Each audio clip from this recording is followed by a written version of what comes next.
very much indeed. And good afternoon, ladies and gentlemen. Is the microphone actually working? Good, thank you. First of all, just let me say thank you very much for the invitation to come along and speak at this conference. I'm very grateful and I'm enjoying it.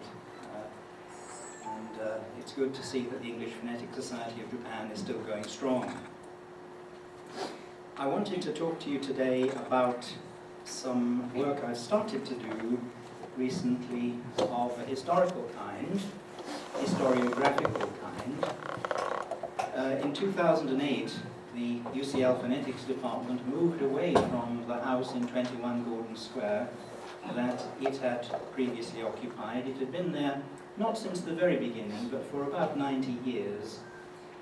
And so when we moved, quite a lot of material was found in cupboards, believe it or not. And I became the custodian and a curator of a lot of this material and began to be curious about what it was and to investigate where it came from. And that's what got me started on the work I'm going to describe today. If you know anything about the UCL Phonetics department, you probably know the name of Daniel Jones, and of course he was the most significant person in the history of the department, the leading British phonetician of the first half of the 20th century.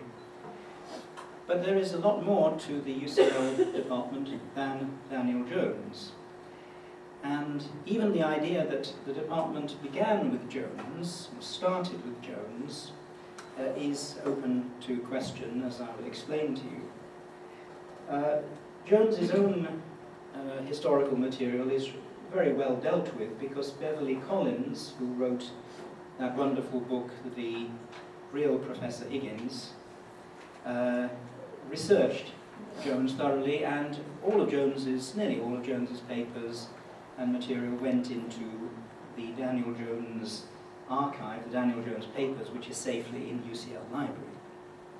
I'm not going to be talking about that or about Jones at all. The material I'm describing today is mostly unknown to Collins and Mace, the authors of that book.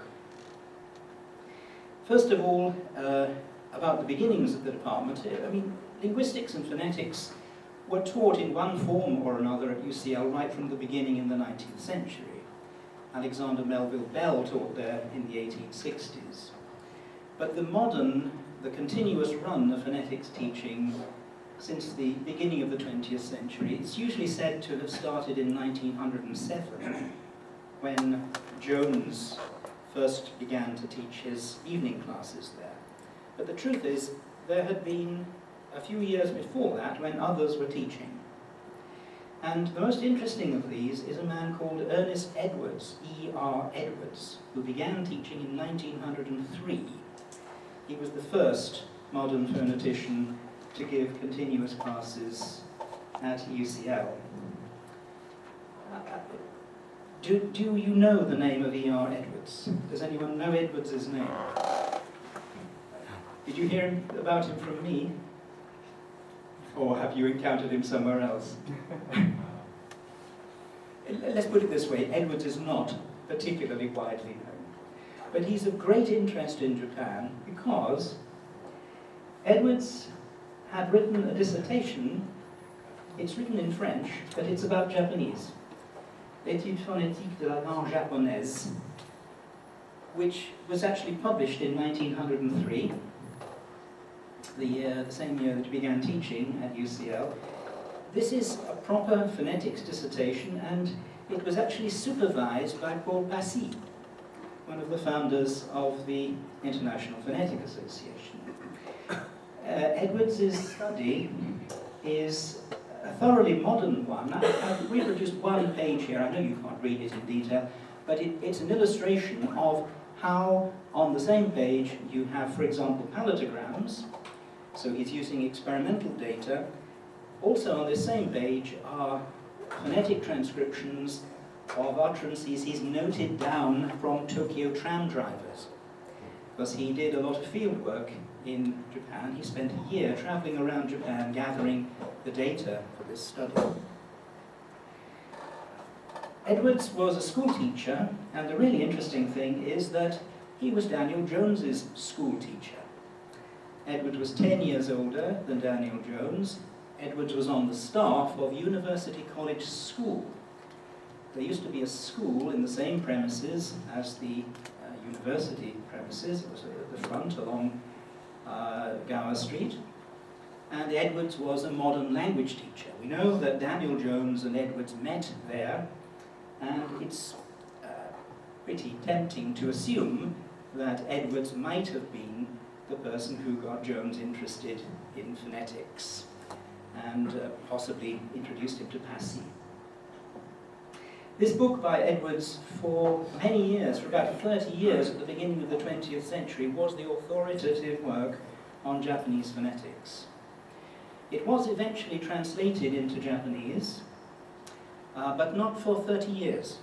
It wasn't actually published in Japanese until 1935. I can't show you a picture of Edwards because I haven't got one. I haven't yet found one of him. We don't know much about him. The really interesting thing about Edwards, which I would like to throw more light on, is something that Edwards himself doesn't tell us. He tells us about the field work he did to collect all this data. He wrote a letter to the Maître Phonétique describing his field work. In those days, the journal of the IPA was written all in phonetic transcription. But as you see, it says letter from Japan. I'm sending you the first fruits from this phonetic mission field. I propose for membership of the AF, that's the IPA, my two friends and fellow workers, Dr. Shimura and Dr. Yasugi. Shimura is the Shimura who became a famous professor of linguistics at Kyoto University and is known to you, I think, as a maker of dictionaries. Yasugi became a professor of Russian at Tokyo University of Foreign Studies. So these friends of Edwards had distinguished careers in Japan later on.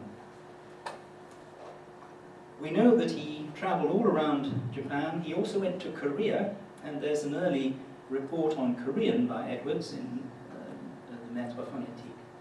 But what Edwards himself does not tell us, we learn from the obituary of Edwards written by Daniel Jones when Edwards died, that Edwards spent the first 11 years of his life in Japan and was bilingual. He could speak Japanese fluently. So, maybe in place of Daniel Jones, we should be recognizing as the founder of the UCL Phonetics department an English-Japanese bilingual. And there, at the very foundation, is perhaps the origin of the strong link between UCL Phonetics and Japan.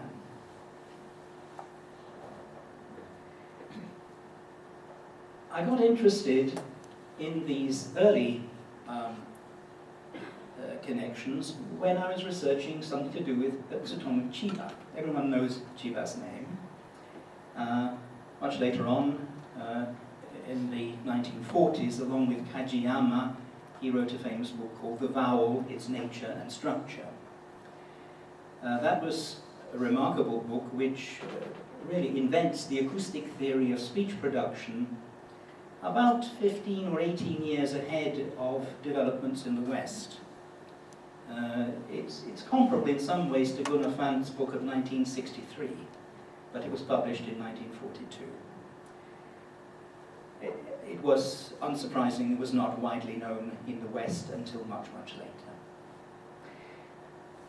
Everyone also knew that Chiba was an early student at UCL, but I got interested in some of Chiba's contemporaries at UCL because it quickly became apparent that he was not the only Japanese student who was there in the early years along with Daniel Jones. We'll come back to Chiba in a bit, but first something about a number of other people I've discovered were around in the second decade of the 20th century in the first few years of Jones's teaching. One is a man called Hiromu Nagaoka. born in 1878. He was at UCL in October 1913. He was a textbook author and translator, later went back in Japan. I have his registration form here, which, if you're interested in seeing it. He is probably best known in Japan now as the father of this lady, who was a famous actress. This Nagaoka was the father of Teruko Nagaoka, who recently died at the age of 102, having been a famous actress and film producer in Japan.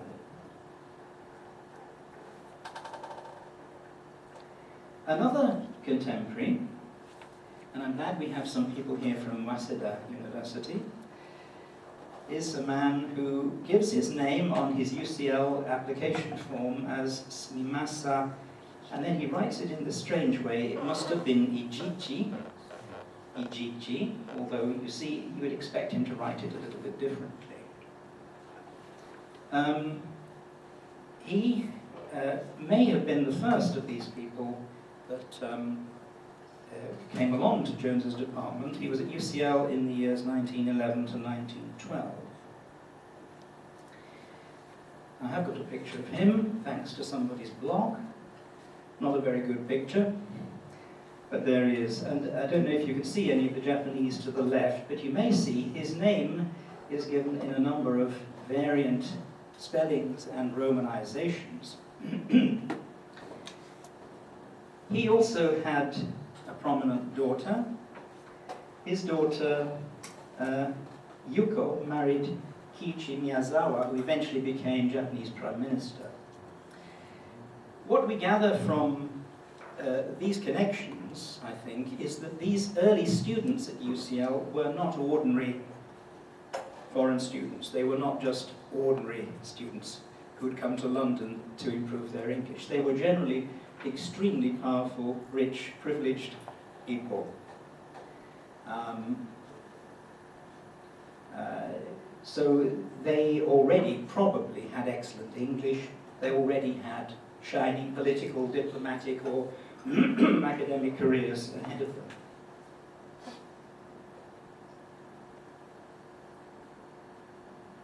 I wonder if anyone knows the writings of Ijichi. He often wrote in English. There are many, many books written by him in English which are superb, and I recommend any of them to you. The first one on this list, published in 1914, is called My London Year, and it is actually a memoir of that year, 1911 to 1912, which he spent in London. He later revisited England, in 1920 it was, and a few years later published a book called English Revisited. He went to America as well, published about that, and he went on publishing over a very long period, and as you see, changed his name in strange ways. Later on, published under the name Ijichi, written in this funny way with 2 D's and 2 T's. He had something, some sort of humorous desire to change his name or modify his name.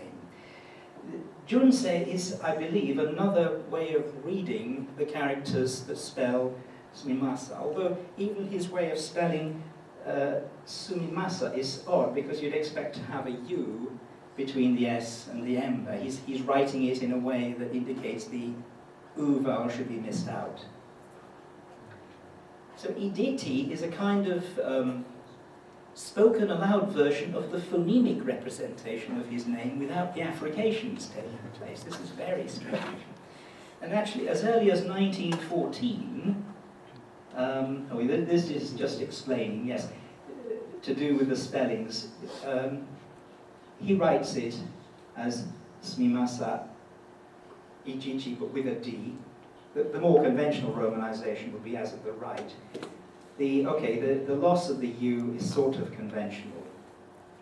U lost after S, even if the next sound is a sonorant, that's okay. This spelling is probably meant to insist upon the pronunciation Ijichi and not Ijichi. He was from Kyushu, And I think he had the kind of phonological system that maintains the distinction between j and zh. So he felt he wanted to insist on this difference.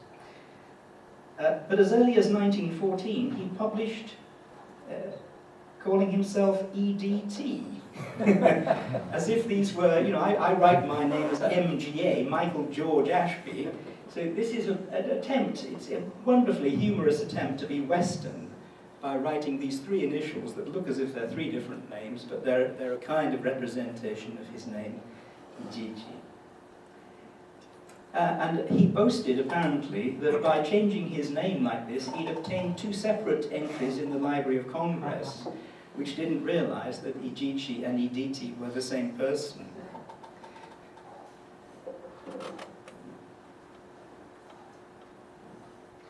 Yes, there's the preface from my London year, signed EDT at the bottom. He writes wonderful, stylish English, like late 19th century literary English. Just here and there's something slightly unidiomatic, but it is astonishing, the kind of imitation of literary English of the late 19th century.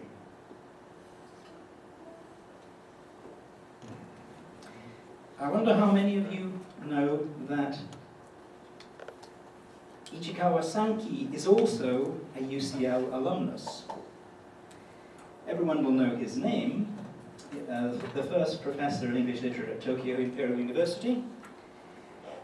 He was in Britain, everyone knows he spent a time in Britain, 1912 to 1914. I don't think it had been widely realized that part of that time was spent at UCL. He was registered for phonetics classes at UCL with Jones in 1914. So he overlapped in time with Tsutomu Chiba. There was quite a constellation of high-powered and clever Japanese together in London around this time.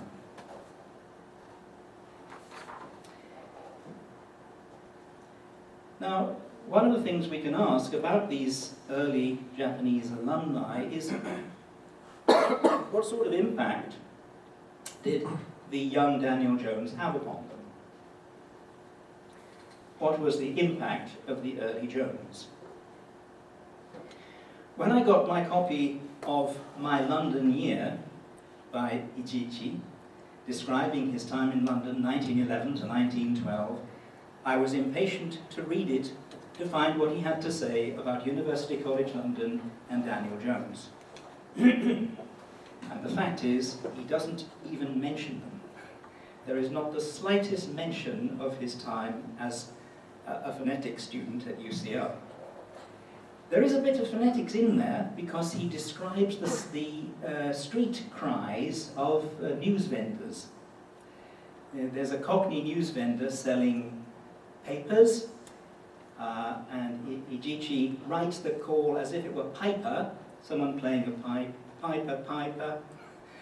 In fact, we know that he was a member of the International Phonetic Association at this time, and he published in its journal, he published 2 articles on the Kyushu accent of his parents. But for some reason, his phonetic training and Daniel Jones don't make it into My London Year. When he came back in 1920, he went to a performance of Pygmalion, which had been brought back to the London stage. He went to a performance of Pygmalion, which the whole theme is phonetics, and he has interesting discussions in his My London Year about phonetics, but he doesn't say that he's a member of the International Phonetic Association or has had any phonetic training. What he says, this is his discussion of the play, there's some exaggeration in the performance of the phonetician. I have dabbled a bit in the subject. It strikes me this is a strange way to put it, if indeed you've published in the net of phonetique and undergone phonetic training. Why was that? Well, I wonder. What about Ijichi? What about Ichikawa? How many people know that Ichikawa published an English pronouncing dictionary in 1923? I didn't. I was completely astonished to discover there was an English pronouncing dictionary published by Ichikawa. This is the book. Yes, there's the cover. And here is a specimen page. It's essentially Jones-like transcription, apart from the fact that stress is marked by an acute accent over a vowel, as is still the practice in Japanese dictionaries commonly today. It's not entirely a pronouncing dictionary in that for common words, apart from proper names, common words have a gloss, a quick gloss in Japanese, and this apparently was a very, very popular work among the Japanese at the time. It owed a great deal, certainly, to Jones's own EPD, which had been published a few years earlier. But it seems to be completely unknown in the West. It's not mentioned in Collins and Mace. I have yet to see a copy. There is no copy in any Western library. The only copy I can find that isn't in Japan is in Hawaii. And it's also a very rare book now. I have been trying to purchase a copy for some time and I can't find it. But it was undoubtedly a big success in Japan. The strange thing is that it was never reviewed in Le Maître Phonétique. It's not included either in the lists of publications. They used to have a section of recently received books, in which new books were listed. Well, I've searched them. I've checked with Mike McMahon, who's the expert on the early history of Le Maître Phonétique, and the book is just not there. I do wonder if Jones even knew of its existence. I wonder if he knew about it. Ichikawa had another chance to say something about Jones. Later on, in the early 30s, Ichikawa received a very generous grant from the Kahn Foundation, which used to give huge grants to prominent academics to travel around the world with no particular program of work to do except foster international cooperation and friendship. And Ichikawa won one of these. On the trip, he took with him his wife, Haruko. And Haruko Ichikawa wrote a wonderful travel book about this journey. It was eventually published in English in 1937 with the title Japanese Lady in Europe. Again, if you have never seen this book, please move heaven and earth to get hold of a copy and read it. It is wonderful. She deserves to be one of the best-known travel writers of all time. The book is in English. I think she probably wrote it originally in Japanese, and the translation was effected partly by her and partly by assistants. And I actually have a copy of this book, which is autographed by her. There's her autograph from the title page of this book. And of course, with her husband, she went round to many of the places that he had known on his earlier time in the West 20 years before. He remembered the booksellers he'd been to, and he looked them out and asked if they had any Shakespeare folios for sale. He remembered people they'd visited. They travelled all over Europe. They went to see the Jespersons and had tea with the Jespersons. This is described at great length by Haruko Ichikawa. But there is not one single mention of University College London or of Daniel Jones. What this adds up to my way of thinking, is that Jones can't really have made very much of an impression on these early alumni. I don't want to seem disrespectful, but it does seem that, you know, if he had been an inspiring and charismatic teacher, they would have gone back to see him. I wonder why it was. We have to remember that at that time, both in Britain and in Japan, there was a very rigid class system. And education was divided by class quite as much as society. And it was the mark of a high-class educated person to have a broad education. You were to be a generalist. And I wonder if concern with a detail like phonetic transcription, which had a practical application, was seen as being not quite the thing. Or perhaps, if I may say this, and to use an anachronistic term, maybe Daniel Jones was seen as something of a geek, as somebody too focused on this specialized field. And John Wells has told me from his own experience that Daniel Jones appeared to be lacking in small talk when he met him and wanted to speak only about phonetics. So, you know, if you wanted to become the dean of a university or a diplomat or somebody important in society, you perhaps did not want to let it be seen that you had got too much tied up with this cranky business to do with transcribing. It's only a theory. We come back to Chiba. A couple of years ago when I visited Japan, I explained that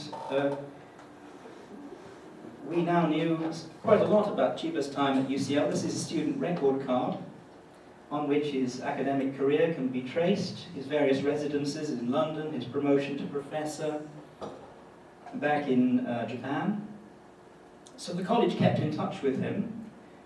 This note back in the corner here, actually, when you decipher it, indicates that they wrote to him at the time of the college centenary trying to get money out of him. So they kept in touch with their alumni, just as universities do today. And we've got his entry form, we know which courses he followed. By looking at the college calendar from the time, we can work out exactly which courses he went to and how much they cost.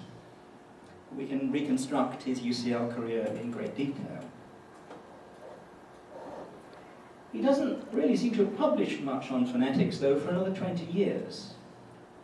The first publication of Chiba that's at all well known is this one, which involves X-ray pictures of vowels, research into the cardinal vowels. Again, this is another book which is now very rare, although fortunately I have a copy. And Peter Ladefoged has a copy because some of the work that Ladefoged published concerning the articulatory basis of vowels draws on Chiba's findings. Essentially what it found, what the X-ray study found, was that the articulatory basis for the cardinal vowel system was nonsense, really. It just didn't work. Though Chiba doesn't say that, of course, he is very polite in the way he presents his results. The particular reason that we got interested in Chiba was that we had a lot of beautiful slides at UCL. These are lantern slides, about 3 inches by 4 inches, used for projecting in a large lecture theatre.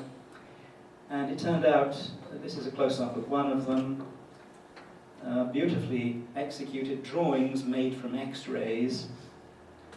When Kayoko Yanagisawa and I studied them all, we found that, in fact, there are 89 of these slides. There's a complete syllabary for Japanese, and also all of the sounds of English in phonemic representation. So it's a comprehensive pictorial record of the sounds of English and Japanese. Though at the time we didn't know the slides were from Chiba. I guessed they must be Chiba, and we set out to look for proof that they were Chiba's. They were found in a cupboard when we moved in 2008. No documentation, nothing, but I guessed they must be Chiba, and eventually we were able to prove it. Because at Sophia University in Tokyo, in a box of treasures belonging to Chiba, they have these curled up photographs which turn out to be prints, photographic prints made from the same negatives that our slides were created from. And so we believe that at some point in Japan the X-rays were made, tracings were made, they were photographed, some of them were turned into slides which somehow or other ended up at UCL, and prints were also made from the same negatives. there's no evidence really, there's no particular evidence that Chiba was influenced by or particularly impressed by Jones right at the beginning. As I say, there's an interval of 20 years between Chiba's time at UCL and when he began to publish this very original work, around about 1930.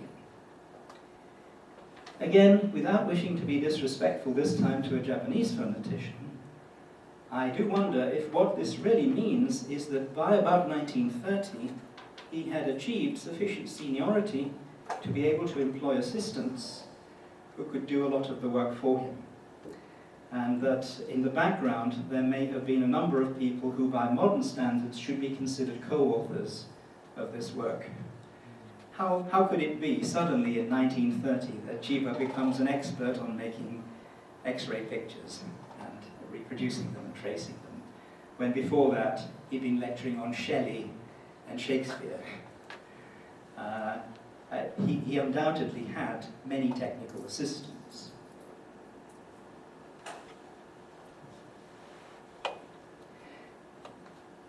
The slides that I've mentioned probably are in London, having been brought there for one reason or another. They are about the right period to have been brought to London for the Second International Congress of Phonetic Sciences, which was held in London in 1935. We know that Chiba didn't attend that Congress, although he had hoped to. A person who did attend was Palmer, whom everyone knows Palmer in Japan, Harold Palmer. Palmer and Chiba were great friends. And of course, Palmer also knew Ichikawa and Ijichi. They were all associated with the Institute for Research in English Teaching. Probably Palmer brought the slides to London when he returned to London for the Congress in 1935. And indeed we know that he made a short presentation on the then state of phonetics in Japan, in which he mentioned Chiba. So perhaps even some of the slides were projected at that presentation. We're not sure, we don't have a complete record. Palmer really is the antithesis of Jones in terms of personality and impact. Palmer was outgoing, entertaining, full of stories, always singing, and Jones, by contrast, was shy and retiring. I think this is the truth of the matter. And Palmer obviously got on very, very well in Japan. He made many friends. He was greatly liked. I can't see Daniel Jones having done the same thing. I don't think he would have had the personality to enable him to come to Japan and build up all of those networks. Palmer published most of his most significant work while employed at UCL. Don't forget he was on Daniel Jones's staff until 1921, and this is probably his single most significant work. He published prolifically, so choosing one thing is not easy, but this very large work, The Scientific Study and Teaching of Languages, it based on lectures he gave at UCL in those years. And nothing changes, by the way. UCL never gave Palmer a proper job. If you read beneath the name Harold Palmer, it says assistant in the phonetics laboratory, assistant in the phonetics department, University College London. Assistant means they never gave him a lectureship. And I don't think they paid him a living wage either. I think they paid him something like 5 shillings a week to deliver the lectures on which these magnificent publications are based.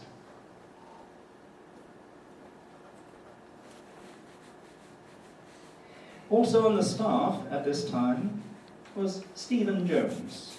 Stephen Jones is no relation to Daniel Jones. Jones is just a very, very common name, of course. Stephen Jones, unlike Daniel Jones, was a Welshman. Jones is a Welsh name, and Stephen Jones was Welsh.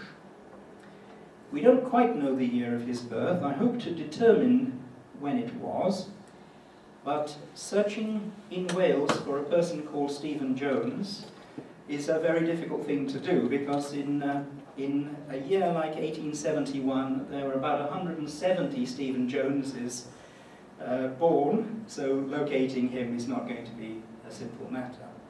He was superintendent of the Phonetics Laboratory from its foundation in 1914 until his retirement in 1937.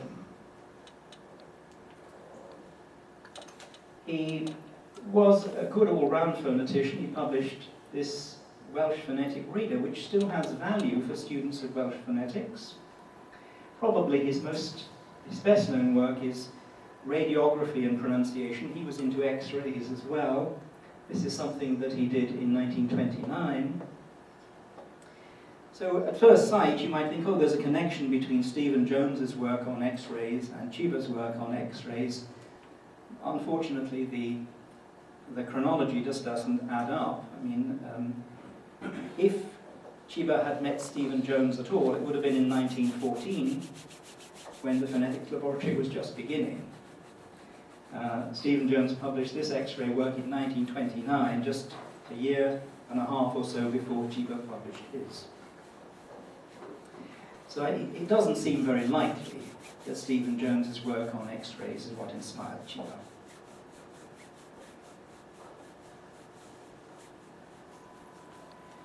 This is a kymograph. This is the one at Kansai Gaidai. And this one actually belonged to Kanehiro, Masao Kanehiro.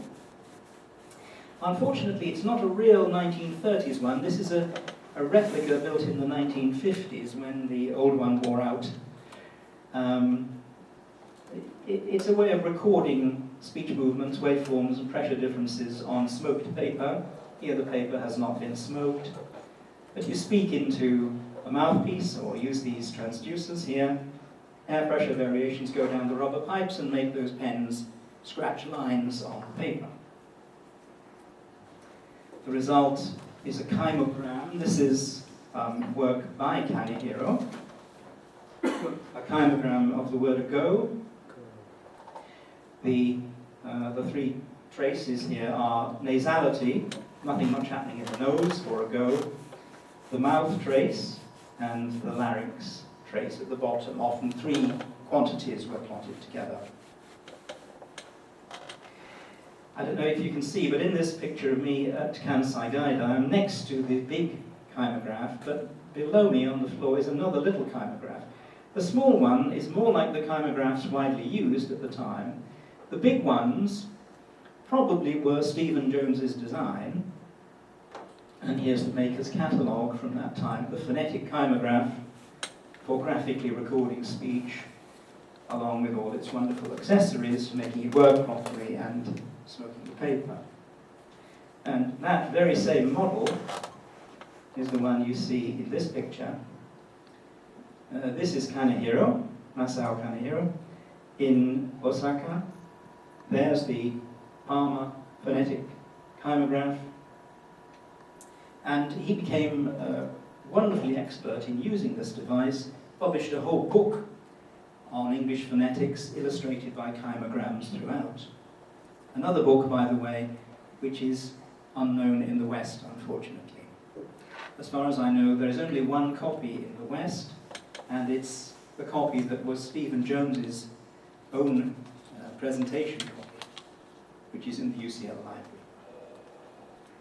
Again, fortunately, I have another copy. I bought a copy.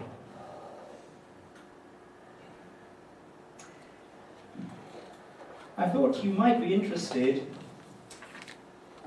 as we draw towards the end, to think about what kind of teaching these early Japanese students received and what their teachers looked and sounded like. We can reconstruct something of the programs attended by Chikawa and Ijichi from their application forms and the college calendars and so on, but that doesn't tell us what the lectures were like. One of the things we found at UCL, and which has now been directed appropriately to a suitable archive, is a large number of gramophone records. There were in a cupboard at Gordon Square about 500 gramophone records of speech.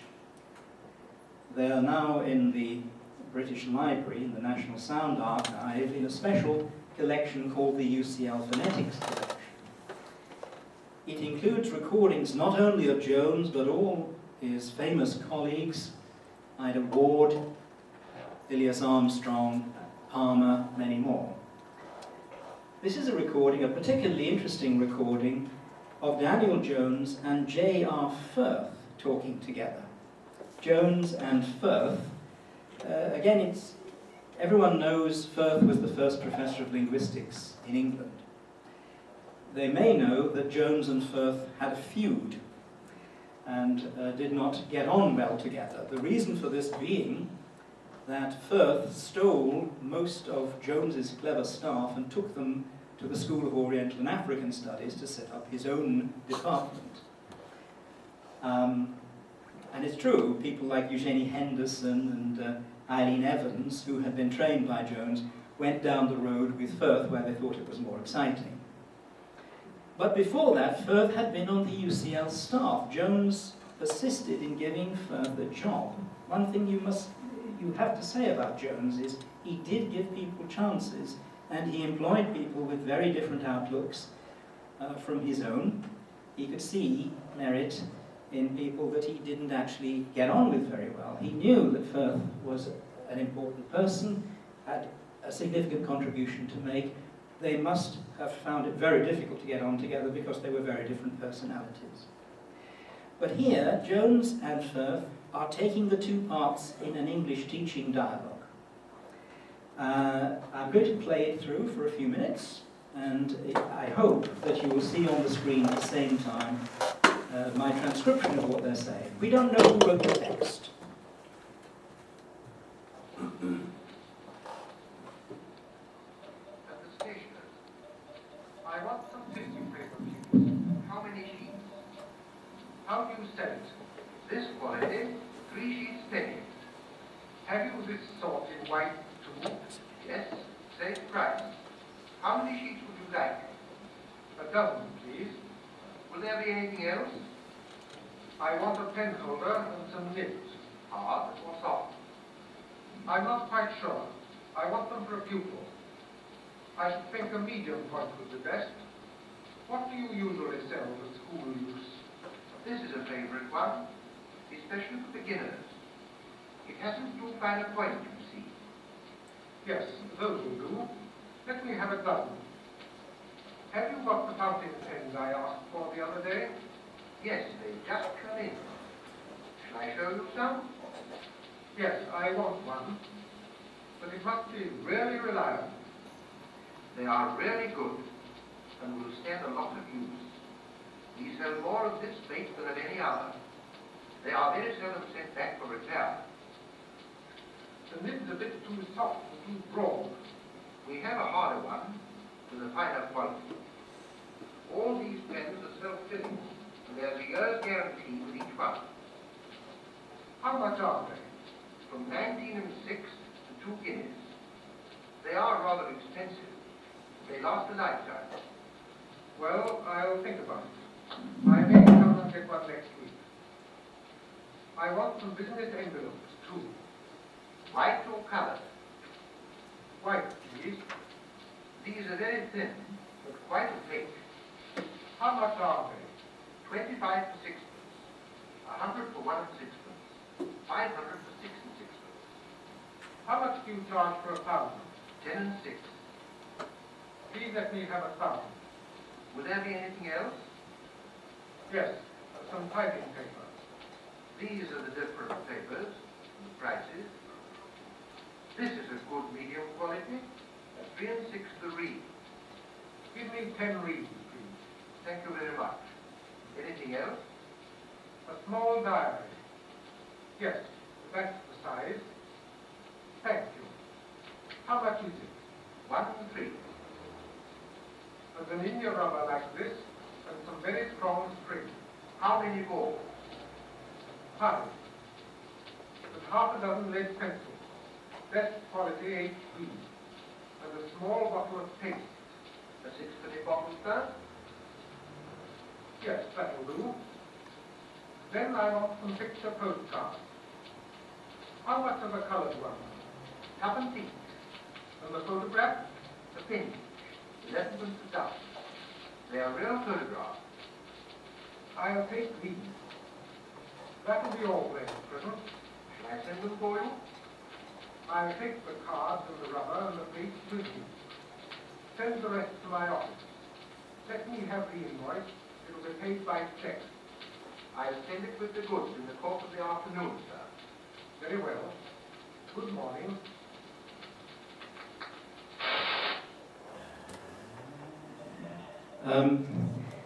Well, it's a recording which repays study because when you really go through it, you find that the kinds of RP being spoken by Jones and Firth are rather different. There are audible differences between the kinds of pronunciation they're using. One very interesting thing, did you notice when they're discussing the postcards, Jones says, and the photographs, selecting a, and Firth replies, they are real photographs. So they're using different choices in this word. Now, I think photograph probably is the traditional upper-class RP pronunciation. Photograph is in the nature of a hypercorrection. That's the way it's working. Or it's the kind, how can I put it, it's the sort of pronunciation which would be favoured by somebody prone to hypercorrection because they'd had to make other corrections in their speech. Firth originally came from the north of England and probably had, to begin with, a Yorkshire accent. He was born in a small town called Keighley in Yorkshire. And there are other interesting differences too. You notice that neither of the two speakers has very much aspiration on voiceless plosives in those days. They're talking about pens, and not pens, as I would. I think that one of the forces at work in shaping this speech is avoidance of features which were thought of as being Cockney. So one of the reasons, for avoiding aspiration in words like time and so on is to avoid saying time with affrication. You also get the price and mouth diphthongs very differentiated with a very front starting point in a, and a very back one in ow. At least you do for Firth. Jones, in some ways, surprisingly, although Firth was the younger man, Jones's RP sounds more like modern speech to me than Firth's does. So Firth's is a kind of experiment. RP went off in this fashionable direction, was then that particular style of pronunciation was abandoned. But I'm coming towards the end.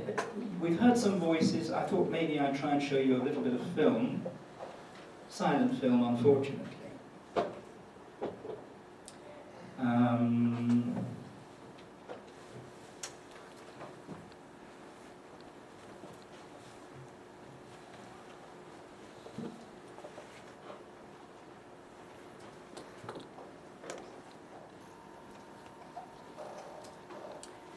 I found some film in the understairs cupboard at 21 Gordon Square.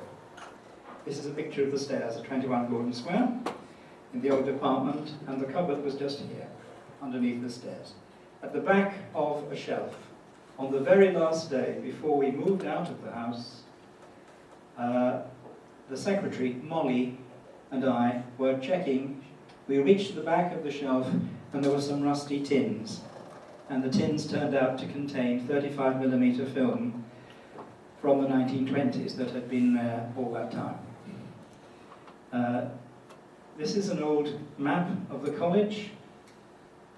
21 Gordon Square. This is a zooming in onto Gordon Street and Gordon Square. 21 Gordon Square is that location there. We believe it came into use in 1921 or 22. So this is not the location where the early Japanese alumni would have been taught. I'm not sure where they were taught in college, but it was only around that date that that house came into use. Kanehiro would have been taught in this house. What is really surprising about the film being there is that in 1940, this other area here was comprehensively destroyed by bombing. This is what it looked like in 1940. The bombed area is here, and it's just a few feet from where it was completely flattened to where the film survived in the cupboard.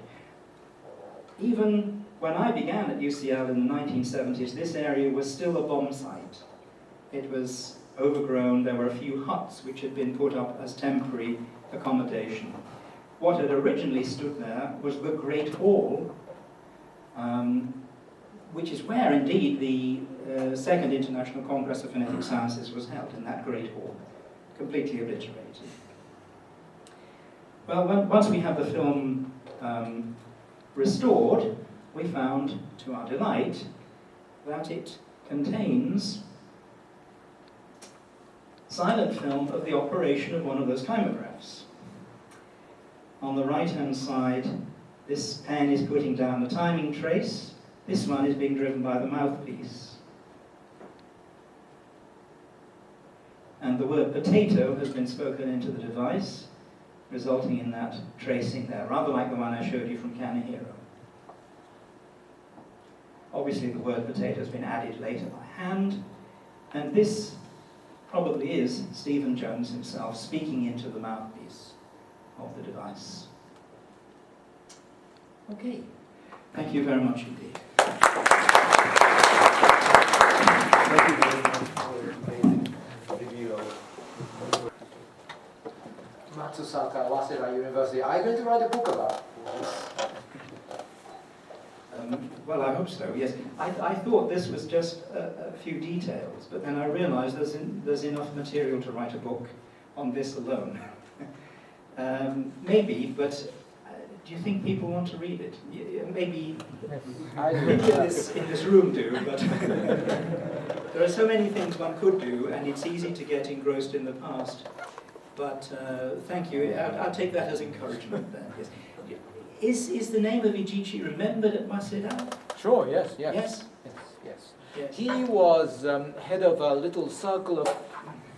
Ijichi, I believe, was the head of, maybe faculty advisor to a circle of students who published, or who still do publish, an English language newspaper of the university. I don't know who inherited Ijichi, but he was, if I'm correct, he was head of that group. Yes, according to what I've found, he became a professor of English and also dean of the business school. And I notice he's still listed on Waseda's website as a notable former member of staff. But surprisingly, he doesn't seem to be all that well known or remembered in Japan now widely. The same goes for, as I say, Haruko Ichikawa, whose two books, remarkable books, one about Europe and the other about America, really do deserve to be republished and widely known. Any other comment, request?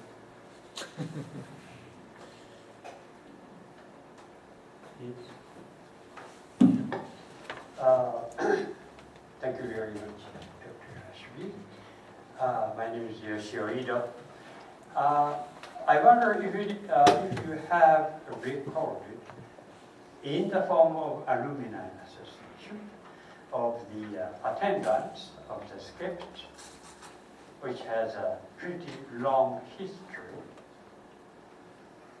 And Yes, this is something that John Wells may be able to help with. The question is about SCEP history. There is some. I have some records going back maybe 30 years. Before that, I don't think I have seen anything. There are some photographs, the odd letter and handbill and so on. But I think those were days of less careful record keeping.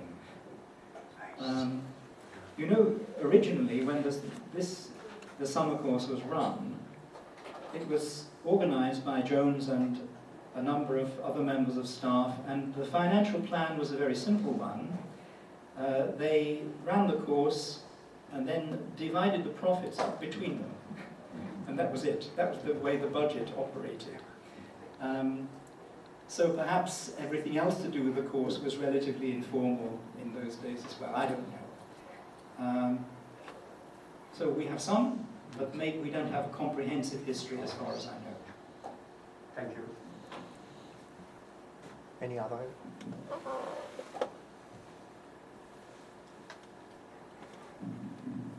I have one question. The material you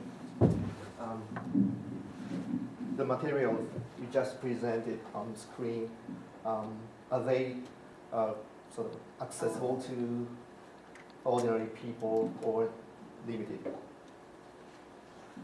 Like videos, things like that. Okay. The film I showed you is on YouTube. If you just go to YouTube and type in Phonetics Laboratory 1920s, you will find it. The second half of the film, which I didn't show you, shows the operation of a sensitive flame, which is another early device. We now know that the young man you caught a glimpse of there is Hans-Jürgen Ohldahl, who is another famous linguist from the 1920s and 30s. Ohldahl is usually anglicized as. The Firth Jones recording, well, the record is now in the National Sound Archive, but I digitized a few of the records before giving them to the archive. Obviously, we did not have the resources to digitize 500 records. It's a very time-consuming and expensive business. So that particular sound recording is not widely available. So if you're a serious researcher and would like it, please write to me and I will gladly put a copy somewhere that you can have. Johanna Przedlacka and I have written a study of the two kinds of RP at some length, which we presented at a conference last year, which we hope will appear in a journal before long. Thank you. Any other questions?